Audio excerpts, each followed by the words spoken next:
Hi friends, try reinvent yourself with captain Chinmay Nayak के 8वें episode में आप सबका फिर से स्वागत है। स्पोर्ट्स तो खेलते होंगे आप, हर कोई खेलता है। अगर आप नहीं खेलते हो तो खेलना शुरू कीजिए, सेहत के लिए अच्छा होता है और उससे एक बहुत ही अच्छी स्पिरिट जिसको हम स्पोर्ट्समैन स्पिरिट बोलते हैं वो आप डेवलप कर सकते हो। बहुत ही पॉजिटिविटी आती है एक गेम अगर कोई भी आप खेलना चाहो, खेलना या खेलते हो या खेल सकते हो। बहुत दिन पहले की बात है, मैं एक स्टेडियम में गया था, एक फुटबॉल का मैच चल रहा था, दो बहुत ही कॉम्पिटेंट टीम के बीच में चल रहा था। अंदर गया, बहुत ही काफ़ी सारे ऑडियंस थे, लेकिन एक कोने में एक 12-13 साल का लड़का जो एक टीम को चीयर कर रहा था, मुझे वो अट्रैक्ट किया। मैं उसके पास जाके वहाँ पर एक बेंच में बैठ गया, मैच को देखने लगा। तो मैंने उससे पूछा एंथुजियास्ट थोड़ा इनकरेज होके कि अच्छा बेटा, क्या है स्टेटस, क्या है गेम का। तो उसने बोला अंकल वो हमसे 3-0 से आगे लीड कर रहे हैं। तो मैंने बोला अच्छा बेटा, फिर तो तुम बड़े बड़े दुखी हो गए एंड तुम्हारी टीम हार रही है। बोला कि नहीं अंकल, इसमें दुखी होने वाली क्या बात है, अभी तो आधा ही गेम हुआ है, आधा गेम और पूरा फुटबॉल का बाकी है। अभी रेफरी ने अभी लास्ट विसिल, फाइनल विसिल बजाएगा, आप देखते जाइए मैच कैसे चेंज होता है। बहुत ही अच्छा लगा मुझे वो जो एक उसके अंदर जो एंथुजियाज्म, एक पॉजिटिविटी, वो जो जिस तरीके से उस छोटे बच्चे ने, 12-13 साल के बच्चे ने जिस तरीके से इसको एक्सप्रेस किया। मैं चुपचाप बैठ के गेम देखता रहा। गेम का आधा ख़त्म हो चुका था, सेकेंड हाफ शुरू हुआ और मैच ख़त्म होते होते सरप्राइजिंगली जिस टीम को इनकरेज कर रहा था वो 12-13 साल का लड़का, उनकी टीम 5-3 से वो मैच जीत गई। स्ट्रेंज, लेकिन एक्चुअल में वो हुआ। तो उसके बाद फिर मैं कहीं पर वहीं बैठा था, मैच ख़त्म हुआ। इस बंदे ने बच्चे को, मैं जब स्टेडियम से निकलने लगा, बच्चे को बाय बोला और चुपचाप निकल गया। घर पहुंच के मैंने इस चीज़ को थोड़ा डीपली सोचा कि यार सच बात है कि जब तक रेफरी फाइनल व्हिसिल नहीं बजाता है तब तक तो गेम ख़त्म ही नहीं होता ना। तब तक उससे पहले, रेफरी के फाइनल व्हिसिल बजाने से पहले, हम किसी भी गेम का, किसी भी खेल का हार या जीत का फैसला कैसे कर सकते हैं कि कौन जीत रहा है, कौन हार रहा है। अगर आप लोग इस फुटबॉल मैच को एक अपने जिंदगी, अपने लाइफ के साथ कंपेयर करेंगे, मैच शुरू हुआ, आपकी जिंदगी शुरू होती है और जैसे जैसे मैच आगे बढ़ता है आप अपनी जिंदगी में आगे बढ़ते हो और एक बार सभी के लाइफ में ऐसा टाइम आता है जब एक फाइनल व्हिसिल बजती है और गेम खत्म होता है। आप अपनी जिंदगी तब तक जी चुके होते। लेकिन दोस्तों, काफी सारे टाइम से ये बहुत ही डिस्टर्बिंग ट्रेंड रहा है कि बहुत लोग ये सुइसाइडल अटेम्प्ट्स अपने जिंदगी को टाइम से पहले, जो फाइनल व्हिसिल हम जिसको बोल रहे हैं उसके बजने से पहले खुद व्हिसिल बजा के गेम को खत्म कर देते। काफी डिस्टर्बिंग ट्रेंड है दोस्तों। अगर मैं डेटा की बात करूं, दुनिया भर में तकरीबन 9 लाख लोग हर साल सुइसाइड करते हैं। इंडिया का कंट्रीब्यूशन इस 9 लाख में 1,45,000 इंडिविजुअल्स हैं। और अगर इस डेटा में और डीप डाइव हम लोग करें तो तकरीबन 15 साल से लेके 39 साल, 39 ईयर्स के बीच के जो एज ग्रुप होते हैं उसमें ज्यादा सुइसाइडल टेंडेंसी या सुइसाइड्स करते हैं। रीजन चाहे कुछ भी हो, चाहे डोमेस्टिक वायलेंस हो, चाहे फार्मर्स हो, चाहे स्टूडेंट्स हो। स्टूडेंट से याद आया, 2018 में तकरीबन 10,200 स्टूडेंट्स ने सुसाइड किया था इंडिया में। हर एक घंटे में एक सुसाइड इंडिया में होता है। एक दिन में 28 स्टूडेंट सुसाइड्स रिकॉर्ड किए गए हैं। और लोगों को लगता है कि जो सुसाइड करते हैं जनरली इलिटरेट होते हैं, पढ़े लिखे नहीं है, उनके पास दिमाग नहीं है, इसलिए वो इस्तेमाल नहीं कर पाते। डेटा में अगर आप डीप डाइव करो तो आपको ये पता चलेगा कि जितने सुइसाइड्स आज तक देश में हुए हैं या वर्ल्ड में हुए हैं उसमें 80% से ज्यादा लोग लिटरेट थे, पढ़े लिखे। 2014 से पहले इसको एक क्राइम माना जाता था जिसके लिए 1 साल तक की सजा होती थी। अगर कोई सुइसाइड अटेम्प्ट करते हुए बच जाए तो 1 साल तक की सजा होती थी। आईपीसी में 309 सेक्शन के अंडर इसके लिए प्रोविजन था। 2017 में इसको इन्होंने अमेंड किया, गवर्नमेंट ने उसको हेल्थ केयर एक्ट में लाके, जो 2018 से लागू हुआ। कुछ सुइसाइड्स के रीज़न हमें पता चलता है जब इन्वेस्टिगेशन होता है, और कुछ सुइसाइड्स के रीजंस पता नहीं चलते हैं। लेकिन मोर और लेस सभी लोगों का ये मानना है कि हर एक सुइसाइड के पीछे स्ट्रेस और डिप्रेशन का रीजन होता है। तो क्या है ये डिप्रेशन, क्या है ये स्ट्रेस जो लोगों को उस लेवल तक खींच के ले जाती है जहां पर उसके बाद कोई उम्मीद ही नहीं है किसी इंसान के जीने की? क्या होता है डिप्रेशन? डिप्रेशन को अगर एक सिंपल लैंग्वेज में समझा जाए तो ऐसी कोई चीज, ऐसा कोई इवेंट जो मैंने एक्सपेक्ट नहीं किया था वो मेरी लाइफ में हो गया। तो हम अगर ये एक्सपेक्ट करें कि हर एक लाइफ की सिचुएशन मेरे साथ एडजस्ट करे तो ऐसा तो पॉसिबल नहीं है। हमें इनफैक्ट एज ए इंडिविजुअल अपने लाइफ की सिचुएशन के साथ हमें अपने आप को अडेप्ट करना है। सिचुएशंस हमारे साथ अडेप्ट नहीं करेगी। अगर इस तरीके की मेंटेलिटी, इस तरीके की थॉट हम लोग या वो लोग लेके चलते हैं तो शायद इसके आगे फिर कोई उम्मीद नहीं। सो जो लोग कहते हैं कि वो लोग डिप्रेशन में चले गए, डिप्रेशन का कोई मतलब नहीं। डिप्रेशन का सिर्फ ये मतलब है कि आपका ईगो इतना बड़ा, इतना भारी हो गया है कि आप अपने आप को किसी सिचुएशन के साथ अपने लाइफ में अडेप्ट नहीं कर सकते, एडजस्ट नहीं कर सकते। बहुत सारी चीजें हैं लाइफ में जो आपके हिसाब से नहीं चलेंगी, नेचर है वो। लेकिन अगर आप ये एक्सपेक्ट करो कि हर एक चीज आपके हिसाब से चले तो शायद उस वक्त आपको डिप्रेशन या सैडनेस का सामना करना पड़ सकता है। लेकिन अगर आप क्विकली अपने आप को अडेप्ट करो, अपने आप को टर्न अराउंड करो, तो शायद ये सैडनेस से आपको डिप्रेशन तक का जो जर्नी है वो आपको कभी नहीं तय नहीं करना पड़ेगा। सो डिप्रेशन को और डीपली अगर हम समझना चाहें तो दो तरह के होते हैं। एक तो पहले मैं ये आपको बता दूं कि 40% जो डिप्रेशन होता है वो जेनेटिक होता है, बाकी 60% जो है वो एनवायरमेंटल फैक्टर की वजह से आपके डिप्रेशन या आपकी सैडनेस आती है। थोड़ा डीपली इसको और हम इसमें जाएं तो दो तरह के डिप्रेशन हम एनकाउंटर करते हैं। एक है सिचुएशनल डिप्रेशन, जो कि आपके लाइफ में कोई भी इवेंट, कोई भी अनटूवर्ड इंसिडेंट होता है या ऐसा कोई चीज़ जो आप कभी एक्सपेक्ट नहीं करते हो, नौकरी का चले जाना, कोई नियर एंड डियर का डेथ हो जाना, कोई सडन एक्सीडेंट आपकी लाइफ में होना, ऐसी कोई चीज़ जो अनफोर्सिन होकर आपके लाइफ में आती है, शॉर्ट टर्म होती है, शॉर्ट लिव्ड होती है। उसमें से आपको ओवरकम अपने आप को करना है, अपने आप को उसमें से आपको निकालना है। इससे पहले भी मैंने अपने टॉक में आपको ये बताया था कि डिप्रेशन से पहले सैडनेस आती है। आप किसी चीज़ की वजह से आप अपने आप को दुखी महसूस करते हो, सिनेरियो से निकल नहीं पाते हो, उस सैडनेस को डिप्रेशन तक लेके जाने के लिए आपके पास वक्त रहता है। उस वक्त के अंदर अगर आपने टर्न अराउंड ले लिया, आपने उस सिनेरियो, उस सिचुएशन के साथ अपने आप को अडेप्ट कर लिया, तो शायद ये डिप्रेशन कभी आपके लाइफ में नहीं आएगा। दूसरा जो डिप्रेशन है वो क्लिनिकल डिप्रेशन है, जो बहुत ही डीपर डिप्रेशन जिसको बोलते हैं, जो आपके मेडिकेशंस और आपके थेरेपी के ऊपर आप उसको क्योर कर सकते हो। काफ़ी डेप्थ में बहुत दिन के बाद, मे बी 3 महीने से 6 महीने के ड्यूरेशन तक अगर आप अपने सैडनेस, अपने डिप्रेशन को प्रोलॉन्ग करते हो, तब आप क्लिनिकल डिप्रेशन का शिकार होते हो। लेकिन वो बहुत दूर की बात है, उससे बहुत पहले आप अपने आप को रिवाइव, अपने आप को रिकवर कर सकते हो। मुझे आपको डिप्रेशन के सिम्टम्स बताने की शायद जरूरत हो। आपने ऐसे सिम्टम्स को शायद लो स्केल में या हाई स्केल में किसी ना किसी इंसान में आपके आसपास, नजदीक में आपने ऑब्जर्व किया होगा। अगर आपने ऐसा ऑब्जर्व किया है तो उसको कभी इग्नोर मत कीजिए। हमेशा उस इंसान से आप इंटरेक्ट करने की कोशिश कीजिए, बात करने की कोशिश कीजिए, और क्या एग्जैक्टली किस वजह से, बहुत टाइम पे होता है लोग दुखी होते हैं क्योंकि उनको कोई मिलता नहीं अपना वो सैडनेस या वो जिस वजह से दुखी है उसको शेयर करने के लिए। फिर भी मैं आपको बता दूंगा कि जब आप डिप्रेस्ड होते हो आप कैसा फील करते हो। दुखी हो जाते हो, रूटीन काम में आपका मन नहीं लगता, कभी आपको नींद नहीं आती, कभी आपको ज़्यादा सोने का मन करेगा, कभी आपको भूख नहीं लगेगी, कभी आप ज़्यादा खाना खाओगे। तो बहुत सारी जो आपकी रूटीन लाइफ से ये चीज़ें किसी भी एंगल से, किसी भी वे से लिंक नहीं है।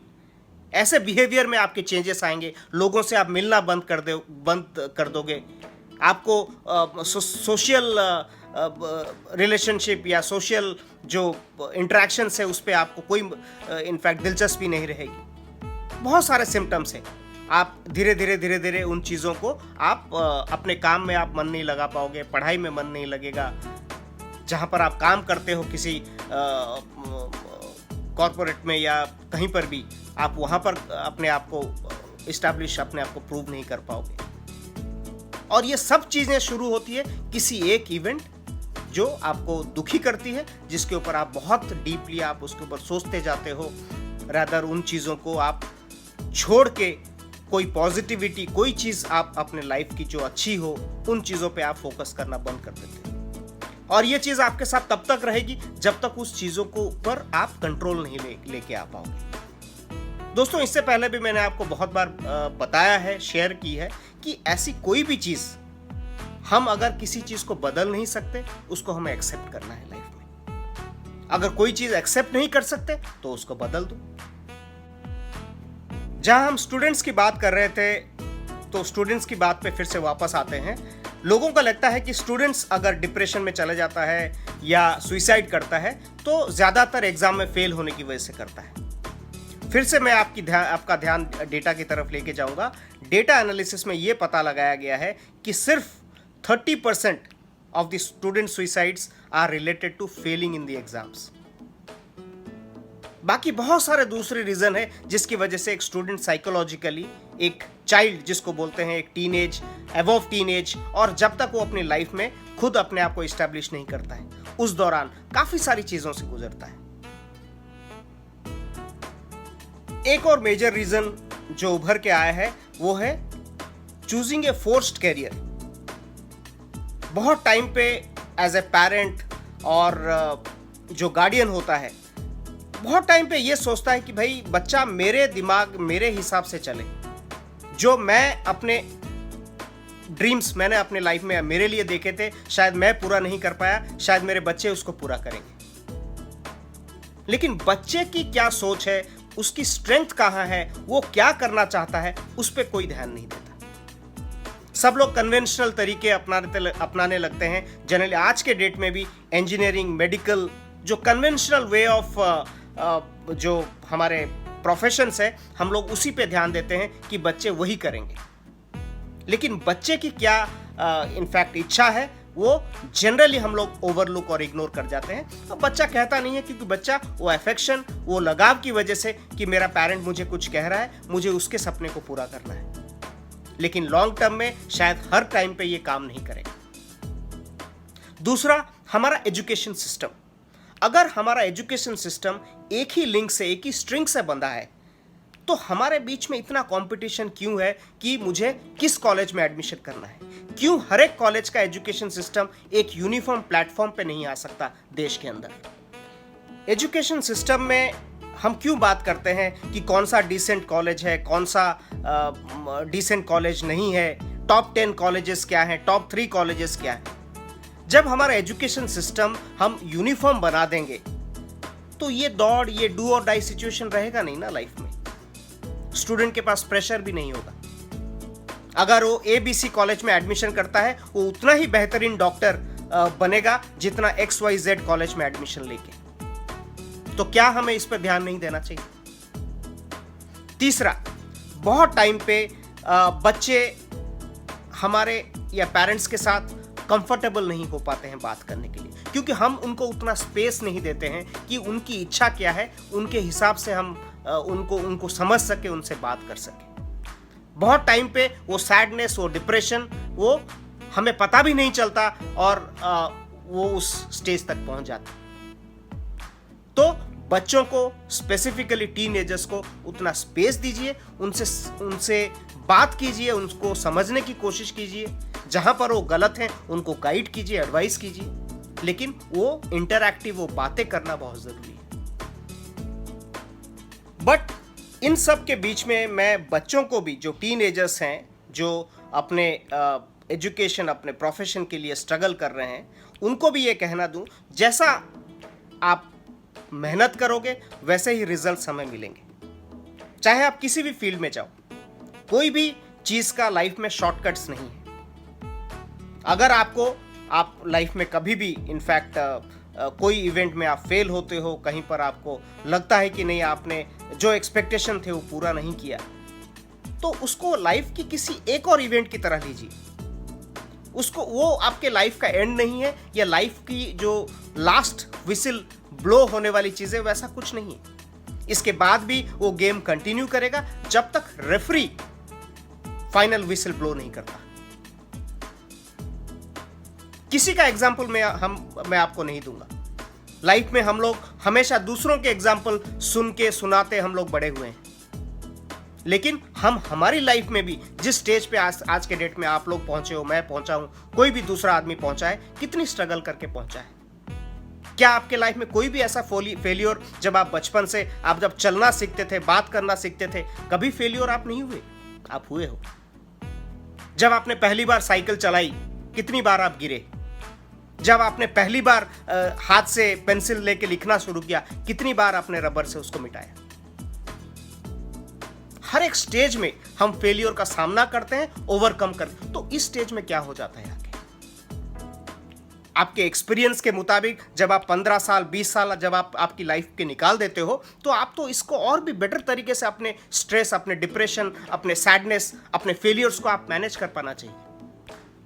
इस स्टेज में जाके क्या हो जाता है कि मैं अपने लाइफ की पूरी जो एक स्ट्रगल फॉर एग्जिस्टेंस जिसको बोलते हैं, वो सब कुछ भूल के मैं कहीं ऐसे दुनिया में चला जाता हूं जैसे मेरे से कुछ हो ही नहीं सकता। सो लाइफ की कोई भी फेल्ड इवेंट को आप एक फ्लॉ, अपने लाइफ का एक फ्लॉ मत लो। हर एक फेल्ड इवेंट आपको एक मैसेज देता है, आपको एक फीडबैक देता है कि आपको कहां पर इंप्रूव करना है। मेरे ये कहने का बिल्कुल मतलब नहीं है कि जो बच्चे अगर अपने पेरेंट्स की बात नहीं मान रहे हैं, इस चीज का कोई डिबेट नहीं। डिबेट ये है कि जो बच्चे अपनी लाइफ में कुछ करना चाहते हैं, आप कर सकते हो, लेकिन कोई भी चीज आप चूज करो, उसके लिए आपको उतनी ही मेहनत करनी पड़ेगी, उस लेवल का डेडिकेशन, उस लेवल का परसिवरेंस आपको देना पड़ेगा, किसी भी फील्ड में हो।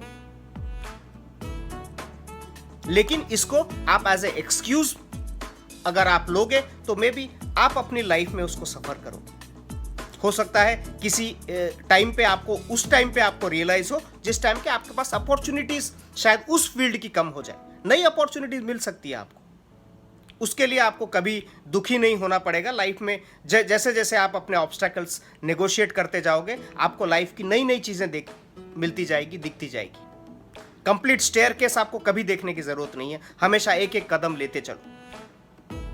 और जैसा आज के डेट में अपने स्टूडेंट टाइम लाइफ में आप जैसे in fact the way you sow that is the way you will reap. As a student आपको ये प्रायोरिटाइज करना है कि आपकी लाइफ की प्रायोरिटीज क्या है। अगर आपको लाइफ में ज्यादा पैसा कमाना है, तो आपको भली भांति ये डिसाइड करना आना चाहिए कि आपको क्या प्रोफेशन चूज करना है।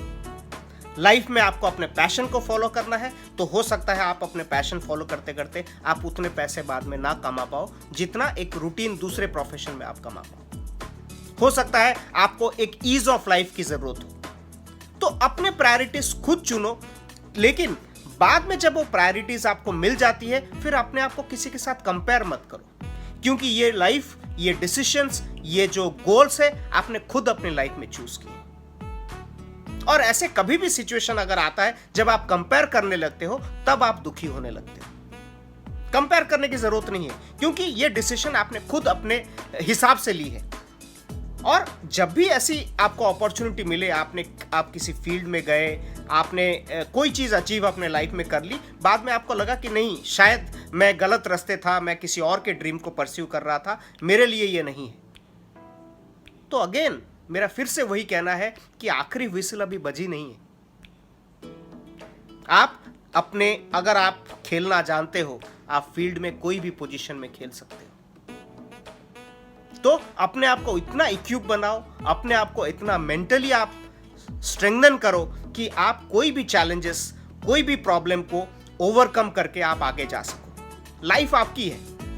आपके लाइफ चले जाने से, आप डिप्रेशन में चले जाने से दूसरों के जो लोगों पे, जो आसपास के आपके लोग हैं, जो भी इम्पैक्ट पड़ता है उनके ऊपर टेम्पररी है वो इम्पैक्ट। जो परमानेंट इम्पैक्ट है वो आपकी लाइफ के ऊपर है। आपको जो एक लाइफ मिली है, अपने आप को एक पूरी जिंदगी आपको जीने का, अपने पूरे सपने पूरे करने का, वो आपसे छिन जाएगा। किसी और के लिए अपना सैक्रिफाइस क्यों करना? तो कभी भी आप किसी भी चीज को, अगर आप छोटी सी चीज के लिए दुखी हो जाते हो, कभी वो दुखी ही आपका एक बेस बन जाता है आपके डिप्रेशन की तरफ आपको ले जाने के लिए। ठीक है, momentary sadness, that is okay. कभी आपने इनफैक्ट एग्जाम आपने दिया, आपने जो परसेंटेज एक्सपेक्ट किए थे नहीं मिले, थोड़े कम मिले, इट्स ओके। मोमेंटरी लगता है कि यार मैंने इतना मेहनत किया है एंड नहीं हुआ, but that should be very momentary, बहुत कम समय के लिए। इमीडिएटली उससे रिकवर करके उससे क्या आपको लर्निंग्स लेनी है उसको ले लो और अगले एग्जाम में करके दिखा दो कि भाई मैंने कर दिया। तब जाके आप अपनी लाइफ को जस्टिफाई करते हो, अदरवाइज लाइफ वेस्ट है। अगर आप अपनी लाइफ में डिप्रेशन में रह के, अगर कोई स्टूडेंट आज के डेट में अगर सुइसाइड की तरफ जाता है तो लाइफ उसका वेस्ट है। इससे बेटर तो इस दुनिया में आना ही नहीं चाहिए था। लेकिन मैं फिर से आपको वही दोहराऊंगा कि लाइफ में आप अपने पूरे लाइफ की फ्लैशबैक में जाओ। पूरी लाइफ कभी किसी की, आपने काफी सारे चैलेंजेस को ओवरकम किए, आप ही ने किए। इसके लिए आपको किसी की एग्जाम्पल की जरूरत नहीं। अपने आसपास हो, दुनिया भर के लोगों का हो, बहुत लोग हैं, बहुत सारी एग्जाम्पल, बहुत सारी स्टोरीज मैं आपको शेयर कर सकता हूं। लेकिन अपने स्टोरीज, अपने लाइफ के अंदर झांक के देखो आप क्या क्या ओवरकम किए थे, और ये उसके सामने कुछ भी नहीं। एनीवे दोस्तों, जहां डिप्रेशन की बात हो रही है, अभी हम एक बहुत ही डिफिकल्ट सिचुएशन से गुजर रहे हैं, कोविड-19।